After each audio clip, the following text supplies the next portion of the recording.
Today on Real Rescues, a woman falls head first onto concrete. She's literally taken leave of her senses.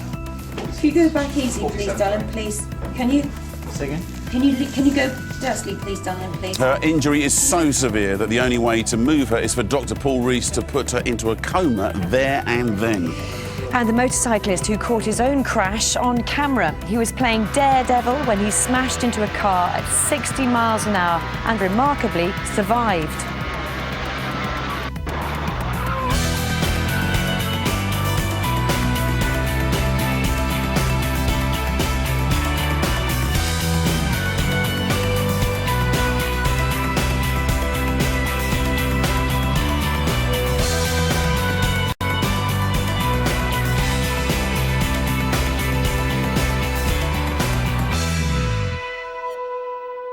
Hello and welcome to Real Rescues, the programme with special access to Britain's emergency services. Today, we're at the Thames Valley Police Control Centre near Oxford. The staff here deal with people going through life-changing and life-threatening emergencies, as well as everyday crimes. Later on, Matt here will tell us how one not-so-bright thief left a trail that led police right to his front door.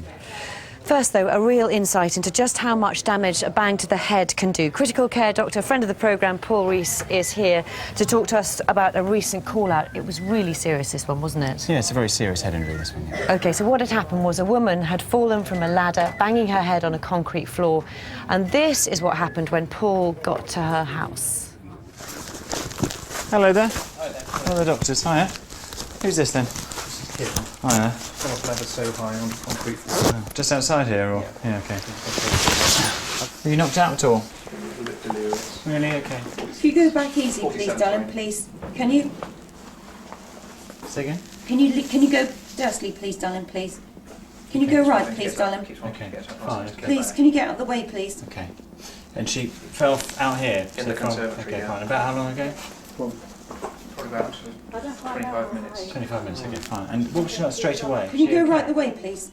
Yeah, No. a bit dazed, Yeah. but yeah, we sat up. She wasn't knocked out, though, wasn't No, it? Consciously, no, first not of all, yeah. unconscious at all. And since then has become a bit more agitated, or? Yeah, keeps wanting to get up. Yeah, OK. All right. How are you feeling there? Can I have a little look at your head? She's got a wound there, has she? A wound in the back, yes. Did this... Steady. Can sorry, you go out the way, please, darling? Please, please, please, go out the way, please, please. Okay, Please. you need to get to hospital, really, and have a little scan. Please, darling, go somewhere else, please. Is that please. very sore? Please, please, go and sit Okay, with... fine. Please, Can we just darling. take your jacket off? Please. Would that be all right? Please.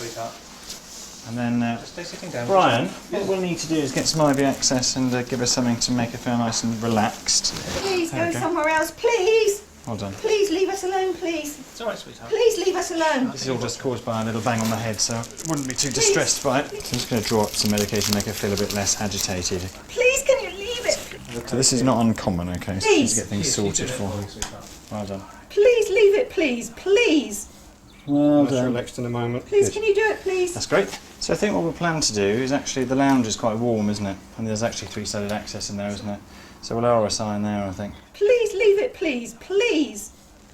It's actually quite distressing watching that, because I don't know Kim, but she's clearly distressed, isn't she? How soon did you realise this was serious? Yeah, I think the job is to work out whether it's important or not when you walk through the door, and the way she was acting suggests it was a very serious head injury. Yeah. And why would she be talking like that then? Well, her brain is essentially starting to malfunction now, so some swelling in the brain or some bleeding is starting to cause pressure in the brain, and that's what's making her behave abnormally. And you realised pretty quickly that you were going to have to act soon, did you? Yeah, it's very clear, looking at her, that we're going to need to give her an anaesthetic and take her off to a specialist unit where she could have a CT scan and possibly an operation to fix that, so we knew that very early on. OK, so Nigel, her husband, hi there, you were very calm when that was going on. How are you managing to stay so calm? Automatic pilot, I think you just switch off and you sort of do what you think you have to do, and it's just... I don't know, really, to be honest. I know you're an automatic pilot then, but looking back at it now, is it quite shocking to see what sort of the way she was talking, the way she was acting? Yes, totally out of character. She's normally confident, bubbly, but this wasn't Kim. And she'd been on a ladder, hadn't she? Yes, putting glass in the conservatory roof. The ladder just collapsed from underneath her and she fell back right on the back of her head. From a And bed. how soon did you realise that something had gone wrong? Because at the beginning, was she talking normally? She was when we got her up to start with. We sat her down on the kitchen chair and she was fine. Then after probably 5 minutes, she started talking gobbledygook and not making sense. And you realised We then? knew something was wrong. And we know that you then had to put her into have a general anaesthetic. Why would you do that in that kind of situation? How would it help? Well, I mean, various reasons. So it would be very difficult to manage her as she was. To even get her to go into the back of the ambulance would be almost impossible. And also, we want to take control of her brain circulation to make sure she's getting the right amount of oxygen. We can control the amount of carbon dioxide to try and reduce the swelling in her brain. So that's the plan with that. And the fact that she's becoming sort of more doesn't want to sort of do what you're doing, that's making things worse potentially, is it? Yeah, it makes it very hard to do the treatments we want to do to her in order to get her safe and get her to the hospital. So yeah, it's part of being able to manage her properly. Okay, so I know you set up a general anaesthetic in the front room. We can see how you did that. Yeah. So the reason for doing all this here is just to make sure we protect her brain for the transport, because it's quite a long journey, isn't it, really?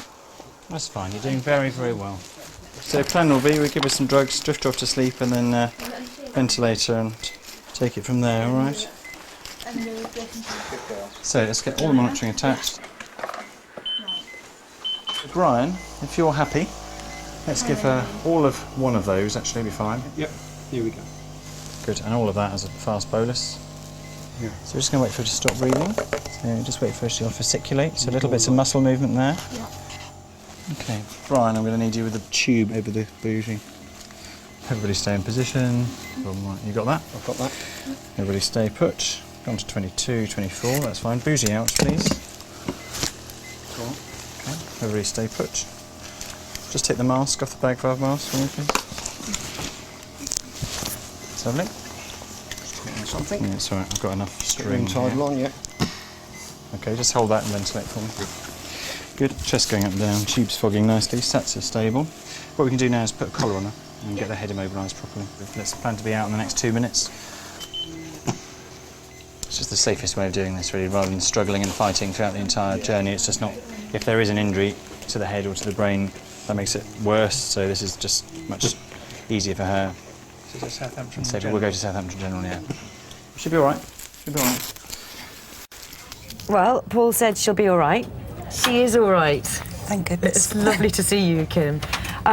Yes, and how are you doing now, first of all? Yes, not bad. Really, Feeling much better. It was about 9 weeks ago this happened. Yes. Tell us, looking through that tape, you were talking in an extraordinary way. Do you remember any of it at all? No, I remember being up the ladder and holding the glass window to Nigel, but after that, I don't remember the accident at all. When was the next time you do remember? Waking in hospital. And I didn't know why I was in hospital. It all became clear a little bit later, Yes, did it? yes. And how is it affecting you now? I do find I get a little tired in the day and a little bit lightheaded at times. Mm-hmm. My walking is much better because to start with it was very difficult to walk. Why were you kind of having to learn to walk again? Or? Yes, it's somehow the injury affects muscle memory, and so you just have to build your confidence to be able to walk again. Okay, and you'd obviously injured your head. What exactly had you done? I believe I had a subdural hemorrhage. Right. And contusions. Those are the technical terms.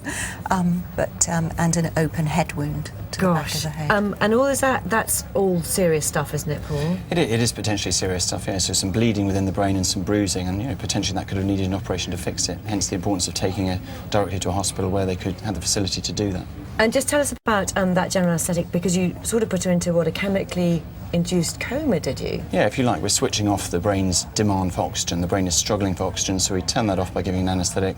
We can control her blood pressure, control her oxygen levels, and then safely get her to the hospital. Normally this would be done in a hospital, and you had not so many people, but Nigel, you were helping out, weren't you? I was as there, well? yes. What were you doing? Holding the drip, I think, as far as I can remember. Yeah. And that presumably is helping him, is it, at the time to be calm? I mean, he was very helpful, very calm, and able to help us with giving the anaesthetic by acting as a drip stand. So yeah, it was very useful on the day. Is he a bit of a hero for you? You always Yes. was, specifically. More so now.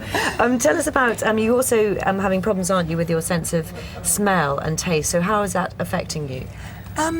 Well, it's something that initially I wasn't aware of because of the injury, and when I came home from hospital, I realised, and it's something that I'm getting used to.